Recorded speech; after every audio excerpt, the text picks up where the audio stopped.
Hey, good evening and welcome. This is the September 18th, 2023 meeting of the school committee. I will call the meeting to order at 6:03. This meeting is being both audio and video taped this evening, and I would ask that everyone please rise for the Pledge of Allegiance. Pledge allegiance to the flag of the United States of America and to the republic for which it stands, one nation, under God, indivisible, with liberty and justice for all. Okay, we'll have roll call, and Mr. Smith is going to introduce some new to us tonight. Thank you, Mr. Thompson. We have a special introduction. We have 3 new senior representatives to the school committee from the high school. Starting at the end there, we have Sandrine Alidor. Hello. We have Audrey O'Neill. Hi. Hello. And we have Emily Baker. Hi. And they'll be, tonight they're with us all together, but then we'll go down a rotation. We'll have one student representative per meeting. We'll probably go 2 meetings at a time at least for that one, and then switch it up. Great. Welcome. Thank you. Thanks for being here. Yeah. Amy, if you want to continue the roll call, please. Amy Delenta. Kate Leiden. Sarah Trulio. Gregory Thompson. Gordon Smith, Superintendent of Schools. Antonella Rochella. Pamela Blair, Assistant Superintendent for Business. Samantha Blasquez, Secretary. Okay, thank you all. Minutes for approval 2.1. Motion, please. Move to approve the September 5th, 2023 executive session meeting minutes. Motion made by Sarah, Second. second by Kate. Discussion. All in favor, say aye. Aye. Those opposed, nay. Abstentions? Yep. 1, 2, 3, 0, 2. Sam? And one more to the minute, please. I move to approve the minutes of September 5th. Yes. 2023 regular session meeting minutes. Excellent. Motion made by Kate, Second. second by Sarah. Discussion. All in favor, say aye. Aye. Those opposed, nay. Abstentions? 2, 3, 0, 2 again. Excellent. Thank you, Sam, for putting words together. Committee and subcommittee communications. Antonella, would you like to start us out tonight? I don't have anything. Excellent. Thank you. Sarah?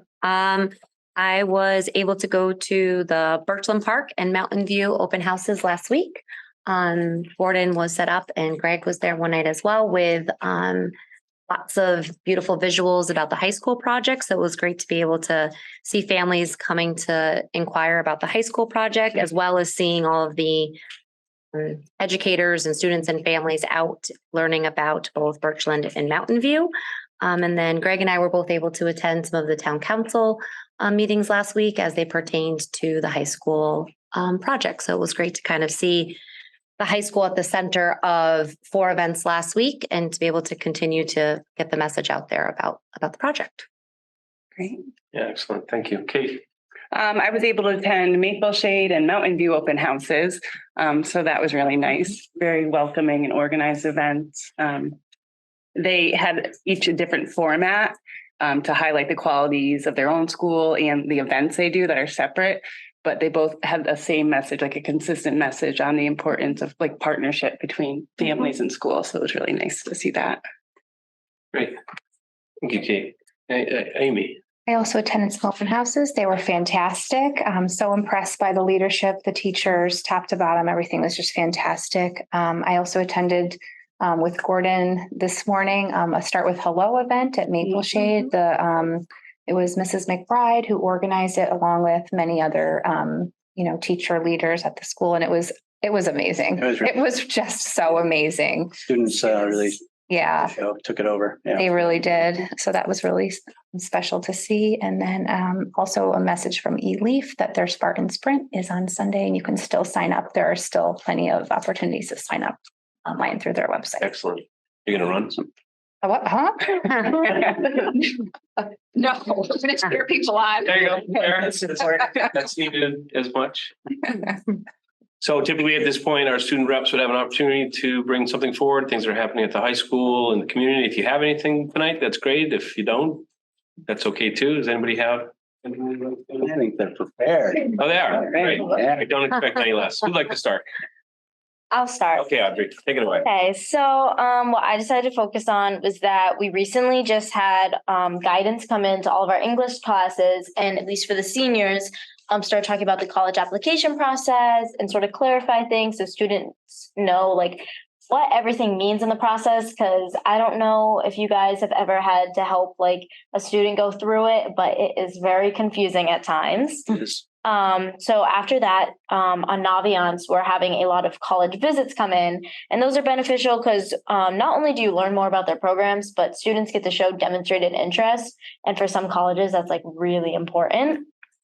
So for example, University of Vermont and Wheaton were today. And then for the rest of this week, at least, there's Sacred Heart University, Fairfield, Western New England, and Bentley. And so there's also way more later on going all the way through November. So those are like sort of local colleges that are really, really nice and good to check out. And then the PSATs are coming up for juniors and sophomores, more on the lines of the college track. And then not only did guidance come in, but Mr. Mack did for students who aren't looking to go to college and they want to go into more, whether it's trade or other careers. You talked about the ASVAB, which is going to be on like December 10th or 7th, I think. And then sort of to how to talk to him, to be prepared for interviews, learn about what you want to do and what job you should do in the future. Thank you. Great, thank you. Audrey. Coming up this week, we do have our freshman elections. So the class of 2027 will get to vote on their peers and who will represent their class for the following year, which I think is very exciting for them coming into high school. In terms of sports, we had one of our biggest sports events over the weekend, the duck races for cross country. We had over 600 athletes attend, and one of our very own from the boys team, Charlie Klacka, actually won the entire thing. So it was really awesome. Currently, boys soccer is playing against Pope right now. Tuesday, cross country is at Holyoke, golf and Pope. Wednesday, volleyball is at Chicopee, and boys soccer is with Ludlow. Thursday, golf and field hockey will be versing Longmeadow, which is good rivalry. See how that goes. Friday, we have volleyball versus Pope, and we have the first football game that's going to be at home versus Tantasco Regional. It's going to be really exciting, and I hope that a lot of students come out and support everybody. We do have our sports photos coming up on September 21st, and the high school open house will be September 27th, along with Meadowbrook October 4th and 5th. Excellent. Thank you. Thank you. Thank you, Emily. So I had a little bit on the clubs. Many clubs had meetings in the last few weeks. The club had their meeting 2 Thursdays ago. Political Science Club had their meeting today. Auto Congress will have their meeting on Wednesday, and Student Council will be meeting on Thursday. Most clubs at this point are preparing for the club fair, which will be on October 6th during E-Block and all the lunches. Great. Excellent. And the club fair gives everybody an opportunity to see what other clubs they might not have known about and maybe sign up for. Is that right? Right. Awesome. It's terrific. Excellent. Especially for the 9th grade students who do not know about any of the clubs. Except for the officers. Great. Thank you, Sandrine. Thank you.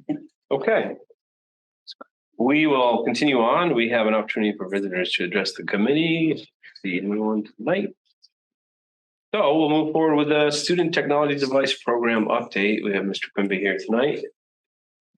Come forward. How you doing, Ryan? Hello. Yeah, Good. Sweet. tired. Only one. Yes, like what they're saying. I know. We want to get started. What would you like to start? Yeah. Basically, I think we're looking at the insurance account and how we utilize it. I think it's worked well. It's been successful, and how on your end we're seeing it and how we continue it into the future if needed. Sure. We definitely need to continue it into the future. So kind of just give a general overview as the start of school, as you can imagine, is our busiest time. So we've done 1,568 support tickets in the last 60 days. That's compared to like before 1-to-1. That's what we would do in a year. So we now do that weeks. 419 of those were Power School related. You know, that was obviously one of our big projects over the last year, getting that implemented. 219 of those were for student device support. That's pretty much directly helping with Chromebooks and students, broken devices, can't log in, that type of thing.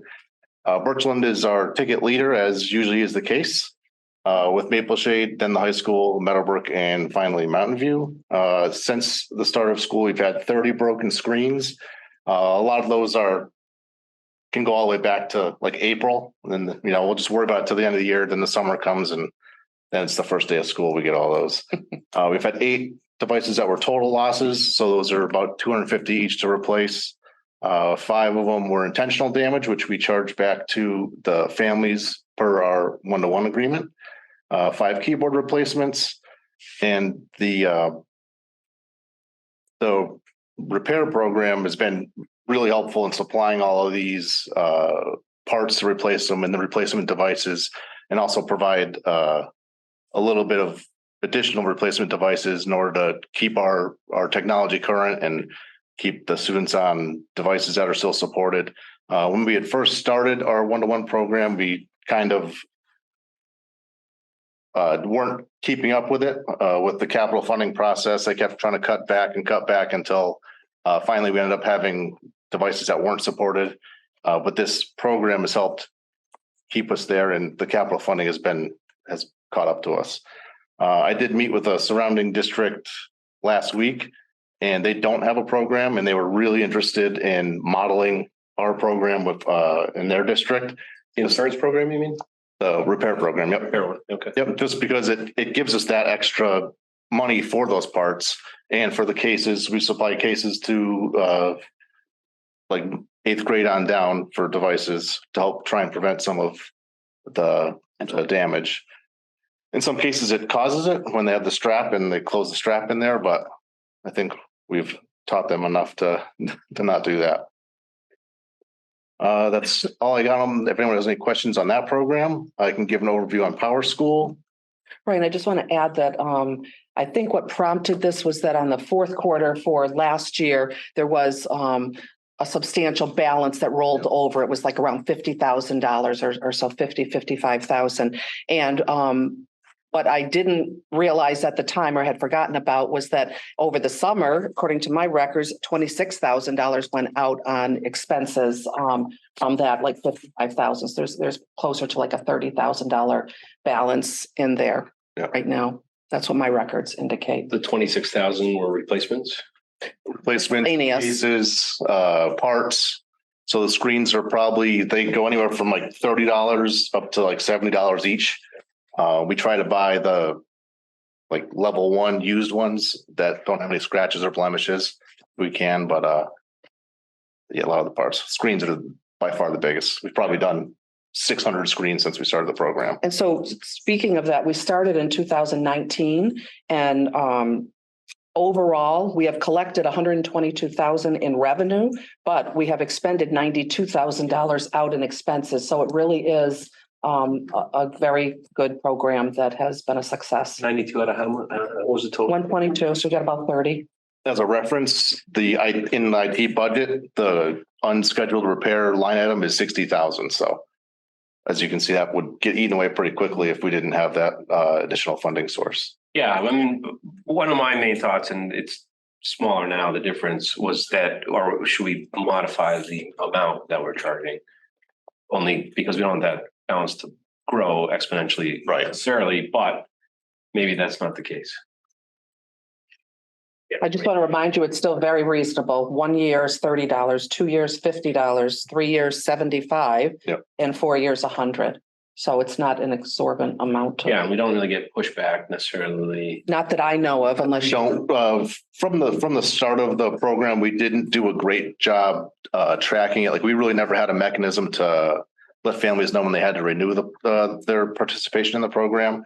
With Power School, we've rolled all that information into Power School, and the families just re-up their forms every year. It tells them when their coverage expires, and hopefully in the January timeframe, we'll have the online payments available where they can pay everything all in one pane of glass instead of having to bounce out to UnitPay or bring money into the school. And there's been a lot of folks that had to make this a success. I mean, the secretaries at the school, they're the ones with the spreadsheet working with the IT techs and parents and communication. And so again, I agree that first year was not so pretty, but it's much better now. I feel like I don't hear the complaints like I did that first year. 'Cause there was confusion. We're not gonna say that there wasn't. Are we using money from this account for strictly replacement, broken machine replacement, but actual scheduled replacements? Not as much. I typically get about put in a request for capital for about 130,000 a year to replace 20% of our Chromebook fleet out there. Every 5 years? Yeah. Yep. Yep. Okay. Good. Are we good on that issue? Yeah. You want to talk about School Spring to some extent, or was that it? Oh, you mean power? Power School, yeah. I don't know. Would you like to? Yeah. Elaborate? Yeah. Be worth updating. Also have attended all the open houses, trying to help get families signed up and fill out the forms through their parent portals. The biggest thing is their contact information, getting that updated. The data that we pulled from our old system wasn't stored properly, so we couldn't pull all of it over. We only got really just the first two contacts. So it's important that families go in and update them. As of right now, we have 1,437 parents Power School accounts. So we've made pretty good progress. We get about 150 active users per day. That's on the admin side of it. We're still ironing out issues linking to some third-party platforms like the systems that manage the libraries. We're having difficulty working with their support teams in order to iron that out, but we're working through it. In the forms that we have out there, we've had 1,571 responses to the technology agreement, 1,328 responses for updating the contacts, 1,407 responses to the nurse info. So the vision is to get that whole packet all into Power School and start rolling some of the other forms that can send home by the offices all into Power School for the families. And we can also do it for staff as well. So your trainings next year, you can do right into Power School. Would the handbook or the code of conduct rather ever be able to go in there as well? I know that's a question I get every year, like from families that I have 4 kids, I get 4 printed codes of conduct. Is that something that might be able to go in there at some point? Yeah, it possibly could. It actually is online. So it's on our website. The reason that we still send it out is because the law, and it may be very specific to 9 through 12, but the law still reads that a printed copy will be given. I think it does say 9 through 12, but we've always been sort of overly cautious, yeah, and printed them out. But and I have asked that of the attorney over the years and been told, well, it still does say printed copy, which is, yeah, I realize archaic given the day and age we're in. Yeah, no, I was just curious. It actually is in there. The acceptance and the acknowledgement is in there with a link to To the actual document. Yep. Better. Maybe we don't need So them. maybe we can pull it back on the elementary and middle school. Yeah. K through 8, yeah. We'll double check that. Good on that as well, yes? It's great. I shared with Ryan at one of the open houses that it's so much easier to navigate as a parent. The grades pop right up. It's been awesome. I really appreciate it. And doing all the forms was way easier, especially The for button, family. Like, add to other yeah, students. add to other student. Was Yeah. like, phew. That was really helpful. what used to happen was all that paper would come in, then the office staff would have to go and put all that into the system. Mhm. It's just, And you have to handwrite it all. Like, Over and over over again. and over and over again. Nice. So that was great. Ryan, the other subject I just wanted to throw out to start thinking about is AI and its impact on education, not only on the plagiarism aspect of it, but how it might enter into education at many different layers. And so we were thinking about coming up with a long-term committee that wouldn't meet often, but just what I don't want is the district to be caught off guard as this new technology is coming at us so rapidly. So that's something you have some knowledge on and could help us out. Oh, yeah, definitely. You know, Navigate. I think the educational staff in general has adopted to this technology a lot faster than they have other technologies. It seems like not even a year ago, nobody knew what AI was and thought we were light years away. Now you can type a few words and it'll draw you a masterpiece picture that you can't even ever think about creating yourself. I think there's going to be a lot of growth in that area in education, even just in the world in general. You know, not even 6 months ago, if I told you that prompt engineering was going to be a really lucrative career, you wouldn't understand what that is. Probably still don't. I don't really know what it is either, but it's definitely going to be a useful tool. I don't think it's going to be ever to the point where Gordon's just going to say, you know, Chat GPT teach ninth grade, but it'll be no. I mean, everyone's in the education space and everywhere really wants to keep the human element as part of it, just because it's the way it needs to go. And I agree with that, which is why I want to just keep an eye on it and not be caught off guard so that we're not, you know, keeping our heads in the sand. I don't want to do that. So if we can start thinking of how that might look, you know, a couple staff members to put together on a semi-annual basis or whatever. And it might be interesting, have it on the agenda for the LPVC superintendents for this week on Wednesday. And so we'll see where the other 6 districts are with it. And maybe we can do some cross-district work as well, see what people are doing. It's definitely going to change things. It's going to, you know, revolutionize the way that even lesson plans are done and help staff to build those. And it's going to be a lot more than just, you know, give me a 500-word essay where you're going to be able to use AI to build something else, either project-based or inquiry-based type of learning. And that's the exciting part, is how do we use it as a tool that can benefit what we're doing, as opposed to, okay, we want to keep it out and not structure it, not utilize the benefits. But we have to know more about it, obviously, to use it that way. Yeah, like I use it for the PowerSchool implementation. I use it to help me write a script to take the data from our old system and put it into the format needed for our new system. I definitely think that it needs to be monitored, but it also can be a really cool tool, because when I was in one of my AP classes last year, the College Board is very specific on how they grade everything. And we actually use this AI account where it gave you like a sample prompt of a question to be asked, and you typed in your response, and the AI was able to analyze your response and grade it so that live, like a teacher could come over and help and explain why it was wrong. Although the thing also explained to you, but she could help, but she didn't have to sit there, spend hours like grading it and us wait like a week to get our FRQ results back. And then like, we just have to go over it as a class, and like she got individual help. I don't know. I thought it was a pretty interesting tool. That's really, You can practice it on your own and like at your house, do the FRQs. Interesting. all right. That's great. So we'll keep working on learning more about it and then come with some ideas about a committee. That work? Sounds good to me. That's good. Ryan and I are always looking for another committee. More committees. I know, right? It's not enough, right? Thank you, Ryan. Thanks, Ryan. Appreciate it. And Yeah. Thank you, Ryan. Okay, next on the list, we have the school food service update. Lori Paul. Lori. hello Hi, Lori. For having me. for joining us.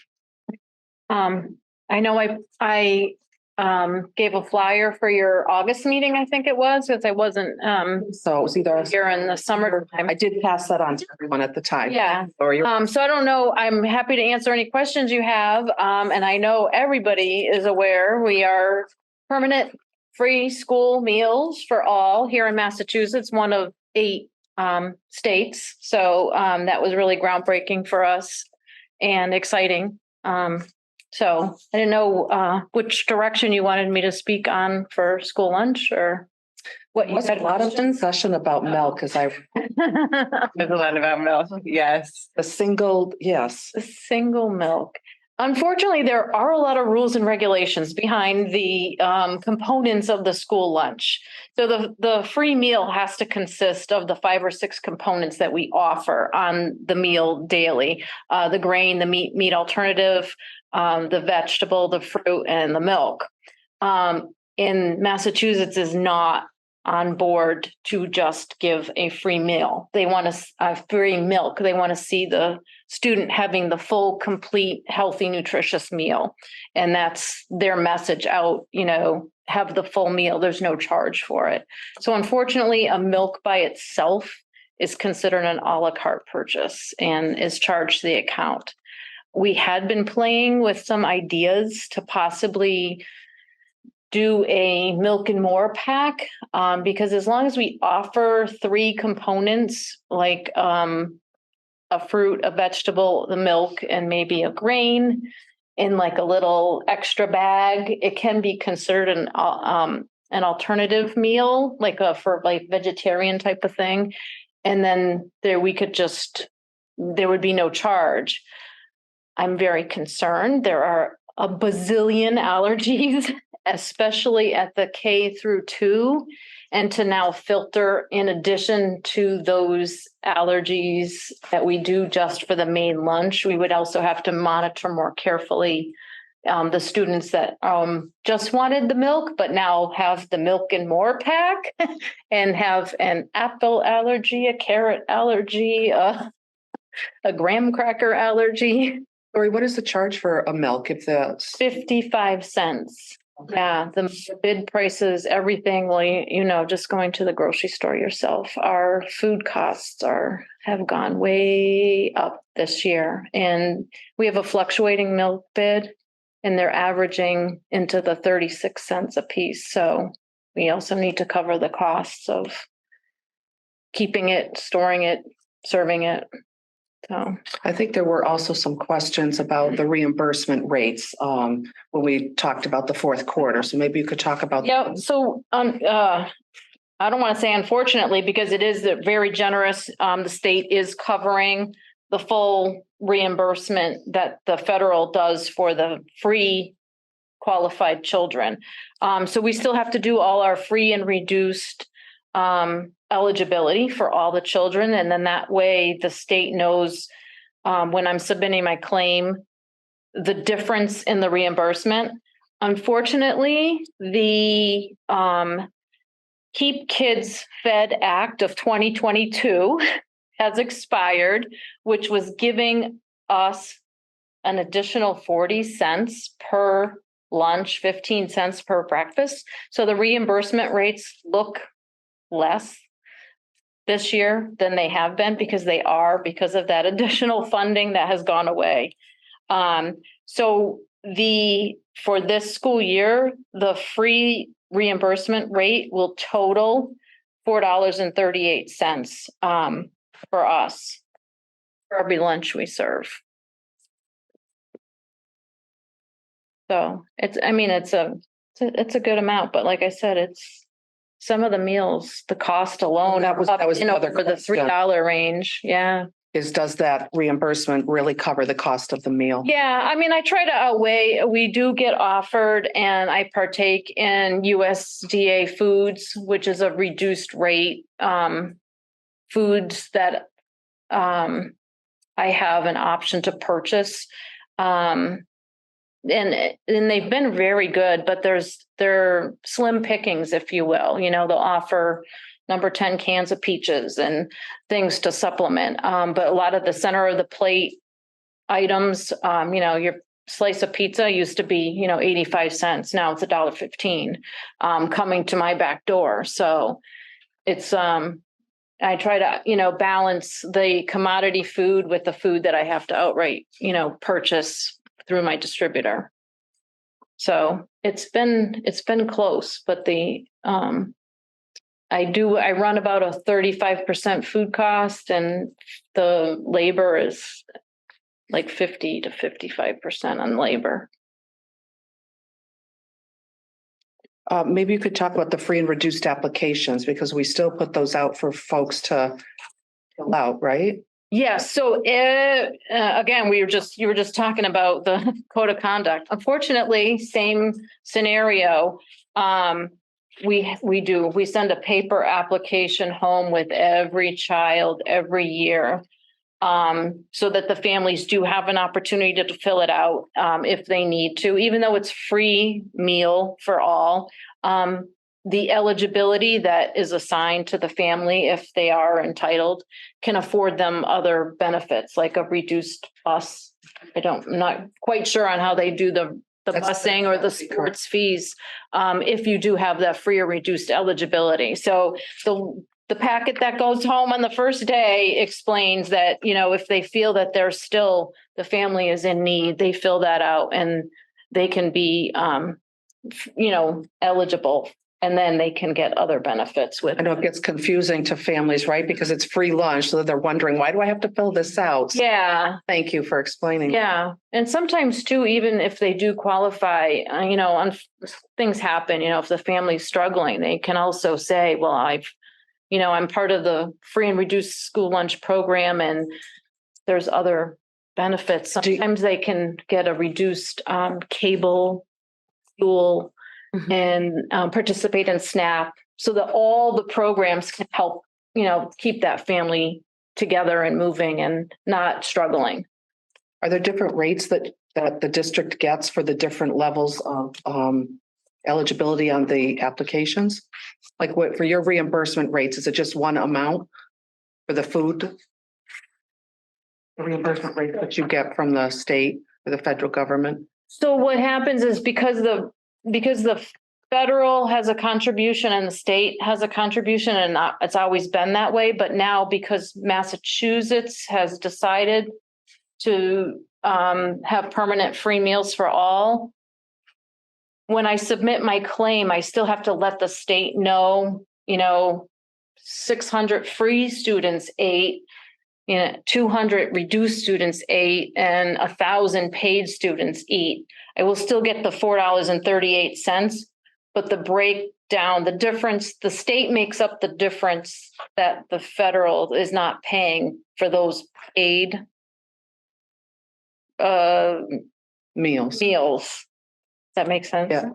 Okay. Thank you. And it's a convoluted, and they kind of changed the DESI portal and stuff, the back end of it. It's a little bit different when I'm submitting my And also claims. behind the scenes, these numbers affect our entitlement grants also. So it could be additional funding that comes to the Absolutely. district. Yeah, because it's all in Sims. Yeah. Thank you. Yep. Sorry, I keep asking additional. No, it was great. I wanted to ask, how is your staffing? Are you fully staffed? I actually think I might have my last hire today. I have no subs. So when someone's out, it's me. See? Yeah. So subs would be great, but I think I am fully staffed. First time in 4 years. And it's been a long haul. Your staff are really true. Yeah, it's been a bumpy ride. Lori, the last thing I thought maybe you'd want to mention is that freezer project, because that's a big one that I had mentioned. It's been a very bumpy and hot start to day number 14, are we? I thought convocation went spectacularly, and we had no walk-in freezer refrigerator. It was delayed. It is up and running, but not at 100%. They have to still come do some finishing work on it, but it is a beautiful, beautiful unit. I'm so glad that it was able to be done, and it was needed. When they took that out of Birchland, it was not looking pretty. It wasn't level, balanced. It was a good decision. Expensive decision, but a big decision. But it was needed. And you have other projects that you'd like to get done. Meadowbrook is in major disrepair of their walk-in refrigerator freezer. So that's next. So, yeah, I do have a long-term plans for the healthy budget that we do have. Unfortunately, the schools are just old.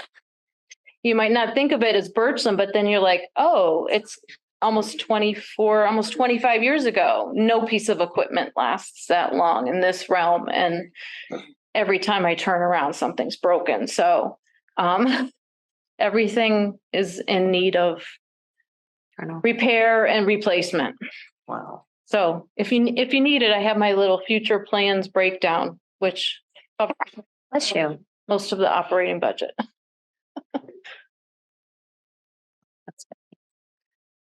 Do you have to wait to the end of the month, Lori, for numbers of participation, or do you have numbers of people participating in the? Yeah, I don't have anything now. We're seeing just on daily production about the same as last year. Again, I've been surprised over the past 2 and 3 years with meals not being charged, that we've maintained, about 52 to 50. I think we even went as high as 58%. I really thought we'd see a larger increase. But I think the students, they know their favorites. The popular meals, they'll come get the mozzarella sticks, but they won't come for the tuna sandwich. So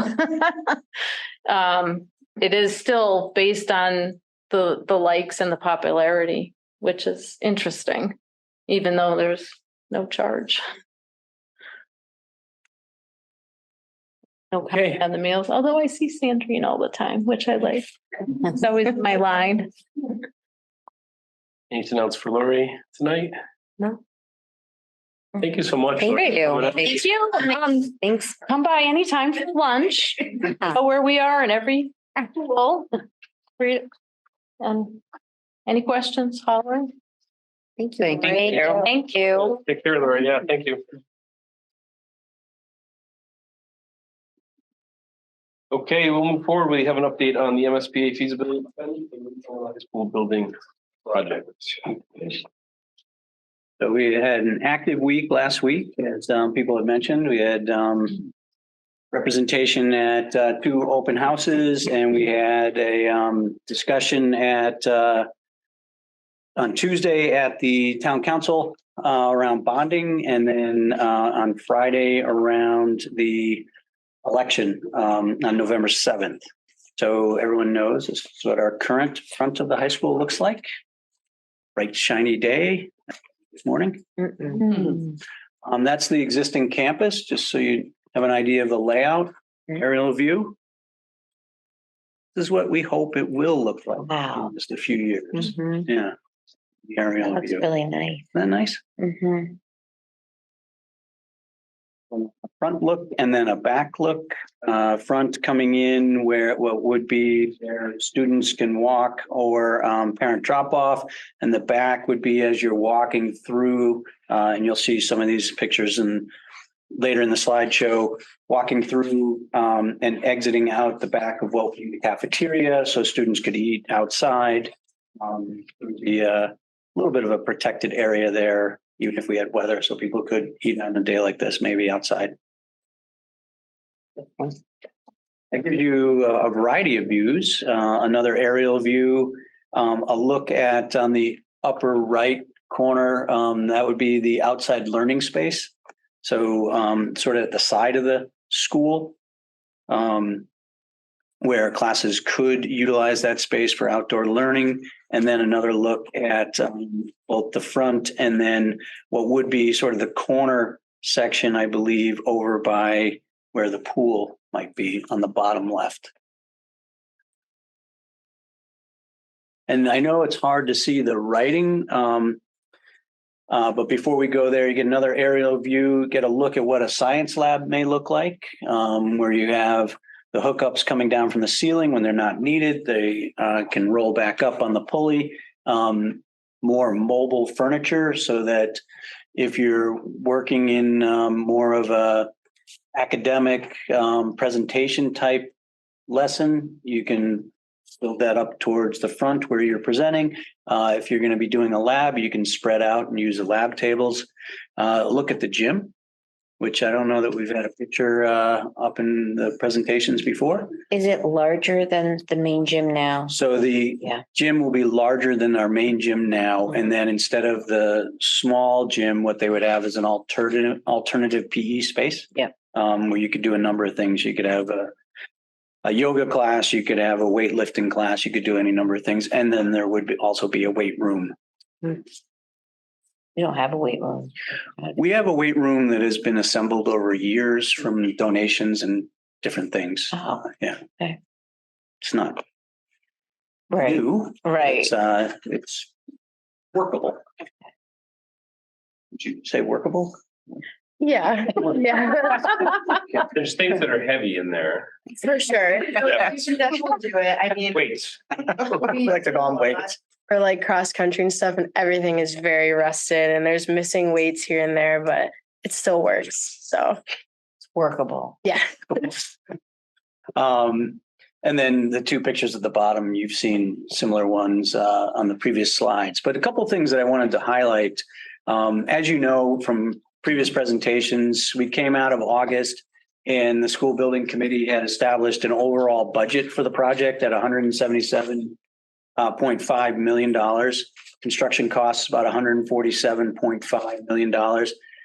One of the things that we want to continue to highlight, and you'll hear again on Thursday when we have a community forum, is that we expect now with the work that the school building committee has done and the work that the design team has done, that we'll get a grant closer to $63 million towards this new project. Earlier, when we had been working on the preferred schematic report, we were thinking somewhere around 50 to 55 million. So we're excited about the fact that it's 63 million, which reduces the town share, the share that would have to be bonded to about 114 million, 114.5 million, which is a considerable reduction. The other portion of this, which is harder to see as you come down to that second paragraph under the box, it talks about the base repair cost. Now, that cost throughout the feasibility study has been talked about from going from anywhere from 100 million to 115 million. As they continue to estimate the basic needs of this building, if you were to do a base repair, we've specifically talked about things that jump out at you, as I know the students see on a daily basis. We were talking about it before the meeting, given that it was a rainy day. So the roof needs to be done. The electrical system needs to be completely overhauled. You would have to look at the HVAC system, and that's not simply adding air conditioning, as I think people sometimes get confused on. You actually have to have a ventilation system, and since you'll be spending millions of dollars, you're going to have to bring everything up to code. So that cost, they've now estimated to be upwards of 120 million, which means that if you went the route of base repair, you're actually over what we're estimating the cost would be to go new. 120 versus 114.5. Just something that just within the last few weeks has started to come out as we really hone in on numbers and we're looking at the design. And to Mrs. Trulio's point, she talked about, our value engineering, and we're not looking at getting the Mercedes in everything we do. We're looking to make sure that we are providing a building that will meet the needs of not only the students and the staff, but the community, and last for 50 years and longer. But we're not necessarily looking to be at the top cost in everything. So the committee has worked very hard to make sure that we are looking at that and bringing costs down wherever possible. And Gordon, if folks want more information on that particular option, that is on the frequently asked questions portion of the website. It is. And we actually have to update it with the new costs. Okay. But there is information there related to this particular item, the cost of the code upgrade and base repair. Because I know that was a question that came up at one of the. Right. And there's actually a breakdown of the cost of the different items. But I think even there, we have to update those costs. Sure.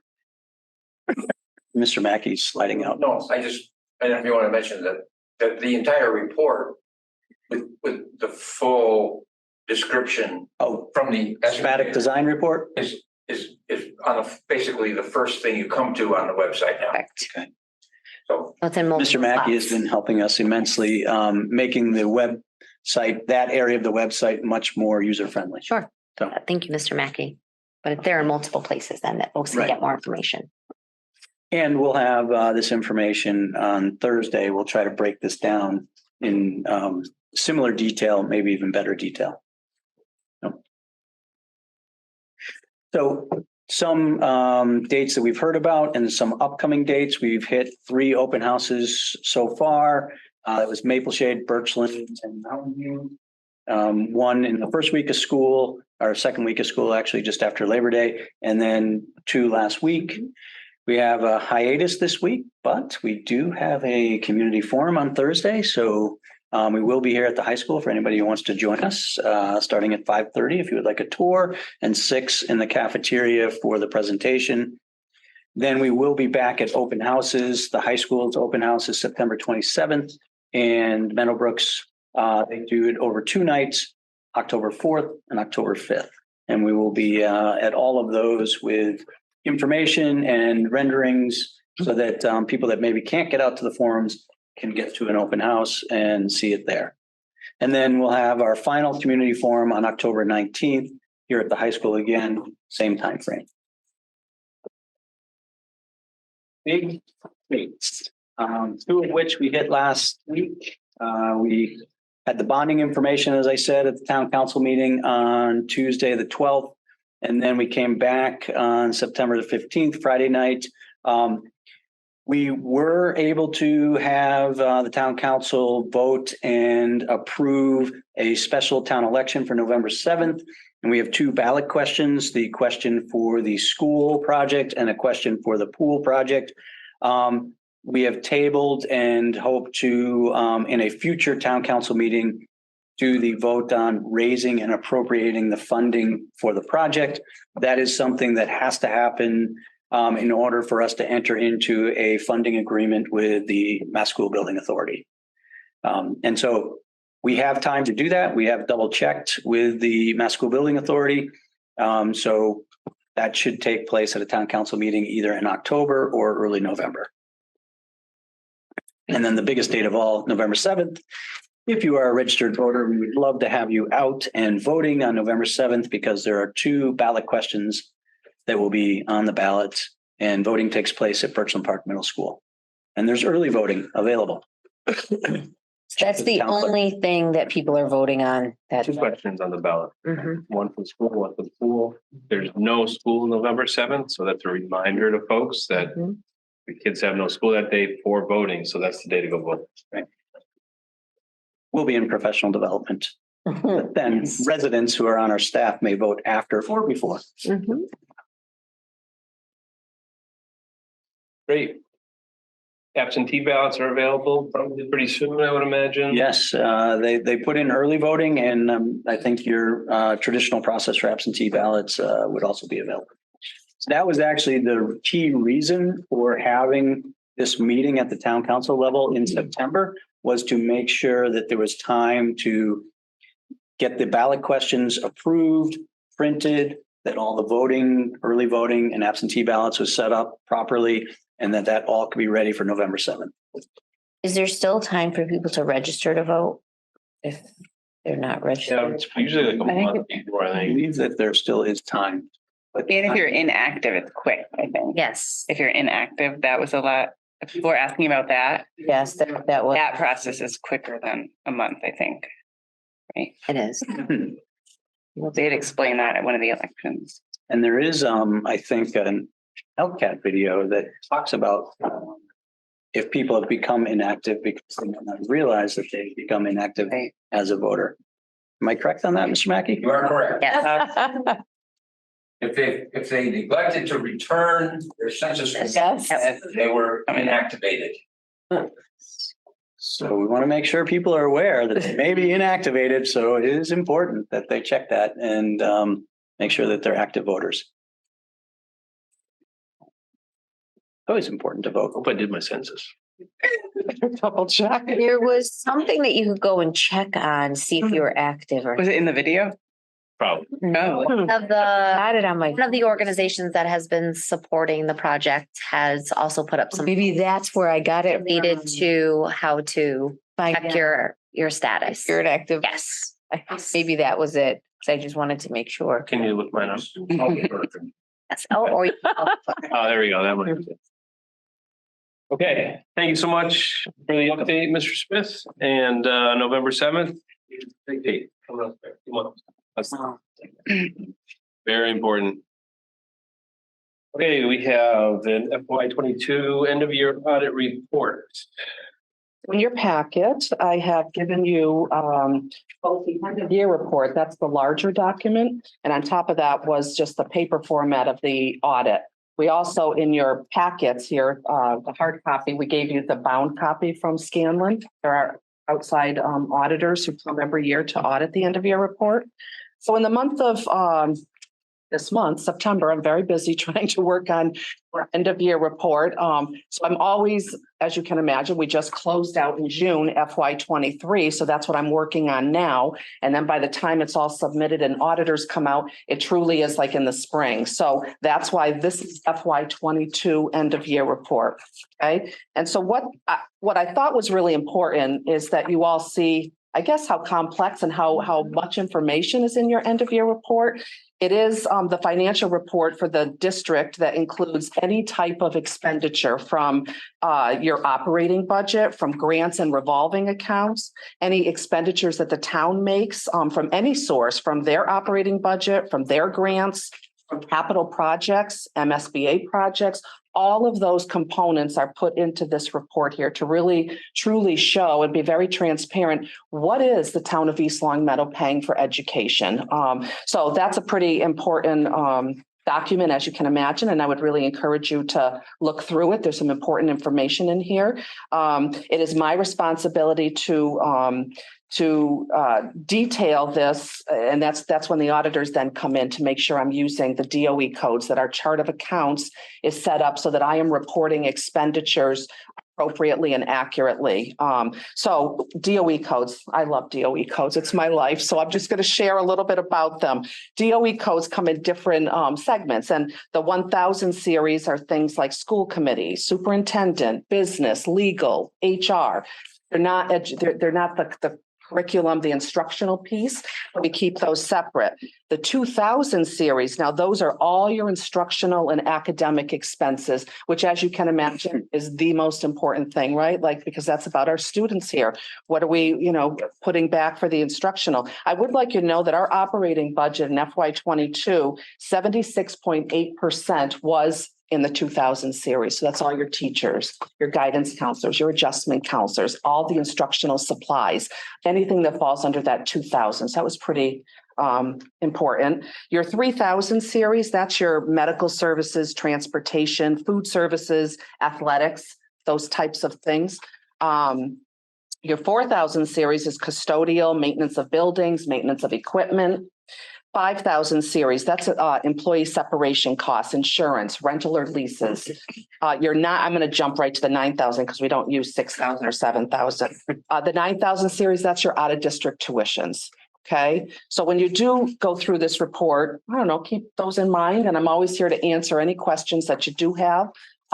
So as I said, it's my responsibility to finish this report on time. And if not, then I always have to ask, I don't always, I've only done it a couple of times, ask for an extension, which sometimes they'll give a two week or 30-day, but they really don't like to do that. They need to get all this information in for a lot of different reasons, right? To put that back out and compare the districts and see where everybody is, making sure that everybody's, meeting net school spending requirements, et cetera. So when the auditor does come in, she looks at this report and spends like 2 to 3 days here going over the report, and always seems to find a few things that I have reported not quite accurately. So might be a different column. We have federal grants, other federal grants, other DESI administered federal grants, so I could have put something in a wrong column like that. My end of year report needs to match the town's end of year report. And if it doesn't, then a finding goes into this report. I guess what I'd like you to know is that there are 9 here. I wish there were fewer, but it is what it is. I've come to terms with it. I try really hard to get it right for you guys.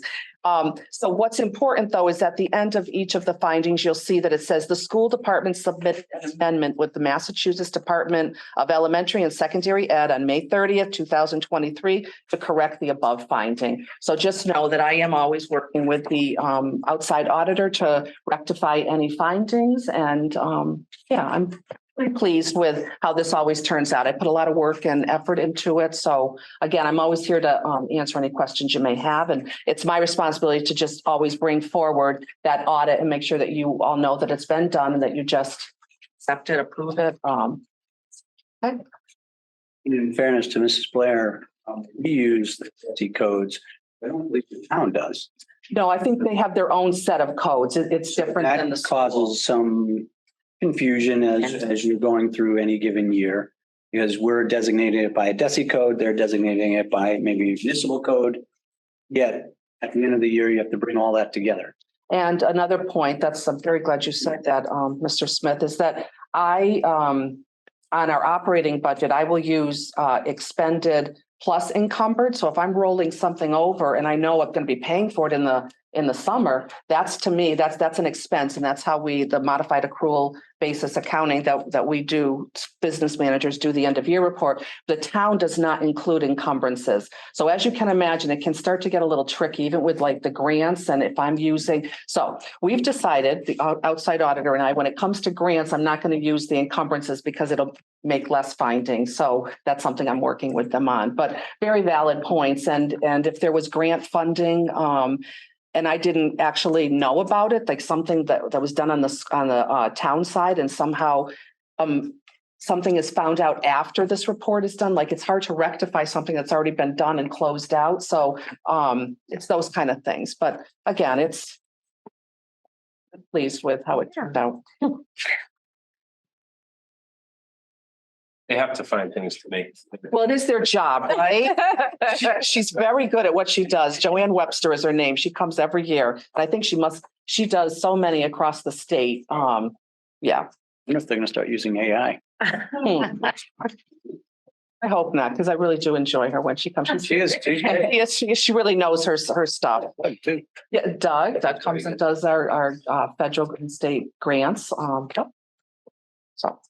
And that is a lot of work. Thank you. Yes, thank you so much. You need this to be. I think it's supposed to be accepted as presented. If I take a motion to do that, please. Move to accept the fiscal year 2022 end of year audit report as presented. Motion made by Antonella, Second. second by Amy. Discussion. All in favor, say aye. Aye. Those opposed, nay. That carries 5-0. Excellent. Yeah. You have some grants? We do. So every year we talked about, you heard me say entitlement, right? With Lori Paul with free and reduced and different items. So that can affect our grant funding. And each year we get these same grants. I'm just going to list them off, I guess. The Title I grant we did, and I thought I would list the FY23 so you could see if we had an increase or a decrease from the prior year. So you'll see it did go up $11,397. And what do we use those funds for? The grant pays for 2 paraprofessionals at Meadowbrook and 4 paraprofessionals at Mapleshade. It also pays for a portion of a teacher at Meadowbrook and a teacher at Birchland Park. Went down. Excuse me? Did it go down? It went down, yes. Is that directly correlated? That's not directly correlated with free and reduced. Absolutely could be. It absolutely could So be. is that an issue that you thought could be an issue, is that people aren't signing up because they don't need to anymore? Perhaps, yes, which is why I'd like to Yeah. mention, because it does come back and help us in these categories. Yep. Mhm.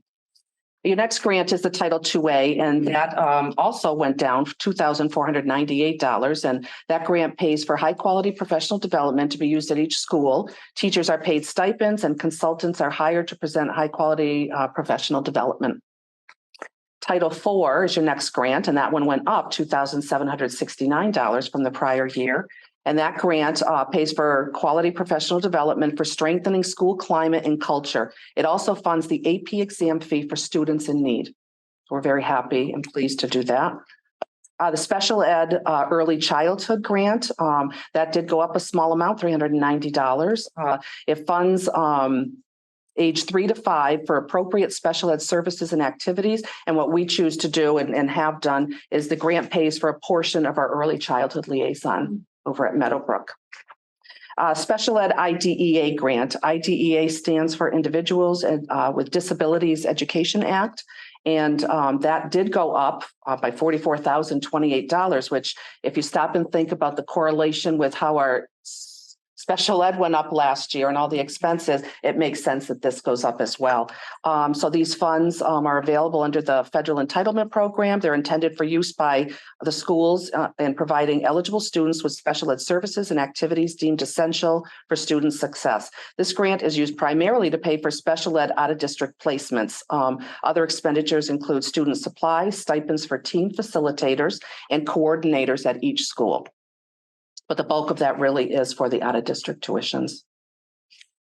So those are your federal grants, which the grand total of those is $1,281,918. On the bottom are your state grants. This is a METCO grant, and this provides, I need my glasses, I apologize. The priorities of this fund source are to provide Springfield students further opportunities to achieve at high levels for learning standards of the state curriculum frameworks and enrich both the urban and suburban communities by providing opportunities and support for cross-cultural understanding and appreciation. This grant supports the METCO program with staffing, supplies, and transportation costs.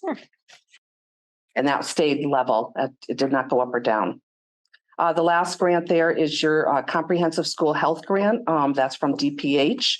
And that stayed the same as well. And that grant supports the school health services throughout the district. The state grants are $424,655. If you add the two together, the grand total for the grants are $1,706,573. And again, I just need to bring that forward to you to be transparent and have you officially approve the grants. So total, that's up 2%. That's not keeping up with inflation and such. Is that going to be an issue with their grants funding? Possibly. Yeah, okay. We'll keep an eye on it. And we're going to accept those, I believe, as well. Please. Grants. So I'll take a motion to that effect, please. And move to accept the fiscal year 2024 grant. Second. Motion made by Antonella, seconded by Kate. Any discussion? All in favor, say aye. Aye. Aye. Those opposed, nay. That carries 5-0. Great. Thank you. Pam. Welcome. Sarah's gonna do the last thing and we're out of here. Okay.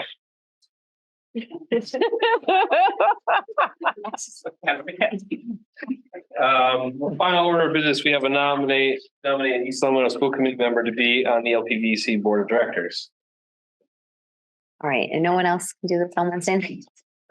Just a small clarification, because I think it will help out Mr. Trulio. You have two representatives on two different boards. You have one on the corporation board. Yes, that's what Kate's on. Board, which I think Glyden's on, and I think that meets quarterly. If I'm correct? Yes, I think. I haven't gotten any other. I'm waiting. Then you have one representative on the board of directors, which meets more similarly to almost like a school committee. And so that meets monthly. So you're probably going to have 10 meetings on that one, although they may have met for the first time already. So 9 meetings. We're already better. So I can certainly go on. I just am being transparent. I know I cannot make all of these meetings on Wednesdays. Like, All right, I'm cool with that. Okay, I nominate. You're okay with doing it? Signing your name up? Because nobody else can do it. yeah, I can, but I'm not going to be at all. That's fine. Somebody want to make a nomination? Nominate Sarah. For the LPVC Board of Directors. Board of Directors. Excellent. Motion made by Antonella. And Happily seconded by Kate. Can I just ask a quick question? I know that it might not be possible, but if there's a situation where you can't attend, can I step in at that point, or are they strict about attendance? So we did ask if it could Yeah. be shared, and they told us that it couldn't be shared. But I am going to be at a superintendent's meeting on Wednesday, so I can ask them personally and just see. If we're running, even if you weren't able to vote, you could at least bring back the. Exactly, I'm more than willing Yeah. because, I'll ask. perfect. Motion has been made by Danell, seconded by Kate. Any other discussion? All in favor, say aye. Aye. Those opposed, nay. That carries 5-0. Congratulations, Sarah. Thank you, Sarah. Thank you, Thank you, Sarah. Yes. Green, Audrey, and Emily, thank you so much for being here tonight. We look forward to seeing you in the future. Nice job with your input and the coming. Okay, thank you so much. They were really well prepared. They were so well prepared. Different topics. I know. A different facet of the school experience. Set the bar high. Yes. Yeah. Very nice to see. Mr. Mackey, thank you for your time and efforts tonight. And I would entertain a motion to adjourn. Motion made by Sarah. Second. Second by Antonella. Discussion. All in favor, say aye. Aye. Aye. Those opposed, nay. Motion carries 5-0.